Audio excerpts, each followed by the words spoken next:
ടീച്ചറമ്മയിലേക്ക് എല്ലാവർക്കും സ്വാഗതം. ഇന്ന് നമുക്ക് ടോമോയിലെ കായികമേള എന്ന പാഠത്തിലെ പാഠപ്രവർത്തനങ്ങൾ നോക്കാം. അതിൽ ചേരുമ്പോഴും പിരിയുമ്പോഴും എന്നതാണ് ആദ്യം എടുക്കുന്നത്. അതിൽ എക്സാമ്പിൾ കൊടുത്തിട്ടുള്ളത് ഒരപൂർവത എന്ന വാക്ക്. ഒരപൂർവത എന്ന വാക്ക് രണ്ട് വാക്കുകളാണ്, ഒരു എന്നതും അപൂർവത എന്നതും. അപ്പോൾ ഈ രണ്ട് വാക്കുകളും ചേർന്നതാണ് ഒരപൂർവത. ഇങ്ങനെയുള്ള വാക്കുകൾ പാഠഭാഗത്ത് നിന്ന് കണ്ടെത്തി എഴുതാനാണ് പറഞ്ഞിട്ടുള്ളത്. കുറച്ച് വാക്കുകൾ ഞാൻ തന്നിട്ടുണ്ട്.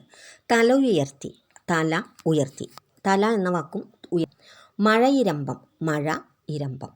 പെട്ടെന്നായിരുന്നു, പെട്ടെന്ന് ആയിരുന്നു. മഴത്തുള്ളികൾ, മഴ തുള്ളികൾ.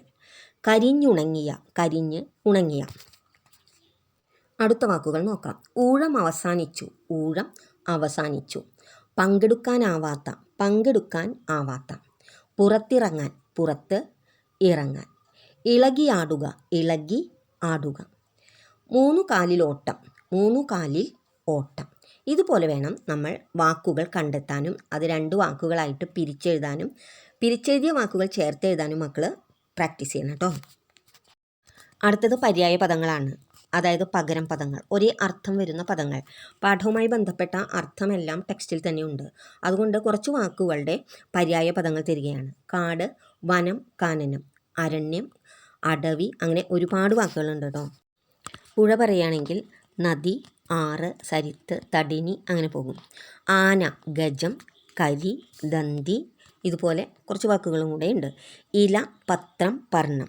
മത്സ്യം, മീൻ, ജഷം. വെള്ളം, ജലം, തോയം. നീര്, കുട്ടി, ബാലൻ, കുഞ്ഞ്. രാത്രി, നിശ, നിശീഥിനി. ഇവയെല്ലാം മക്കൾ പഠിക്കണം കേട്ടോ. അടുത്തത് പാഠപുസ്തകത്തിലെ ആദ്യ പ്രവർത്തനമാണ്. ടോമോ സ്കൂളിലെ കായികമേളയുടെ സവിശേഷതകൾ എന്തെല്ലാം? മറ്റു സ്കൂളുകളിൽ നടത്തിയിരുന്ന എല്ലാ മത്സരങ്ങളും ഇവിടെ നടത്തിയിരുന്നില്ല. സ്കൂളിൽ ലഭ്യമായ വില കുറഞ്ഞ സാധനങ്ങൾ ഉപയോഗിച്ച് നിർമ്മിച്ച കളി ഉപകരണങ്ങൾ ആണ് മത്സരങ്ങൾക്ക് ഉപയോഗിച്ചിരുന്നത്. സ്കൂളിലെ എല്ലാ കുട്ടികളെയും പങ്കെടുപ്പിക്കും. കൊബായാഷി മാസ്റ്ററും അധ്യാപകരും കുട്ടികളോടൊപ്പം ഉണ്ടാകും. സമ്മാനമായി വീട്ടിലേക്ക് ആവശ്യമുള്ള മത്തങ്ങ, ചേന, ചീര, ഉരുളക്കിഴങ്ങ് എന്നിവയായിരുന്നു കൊടുത്തിരുന്നത്.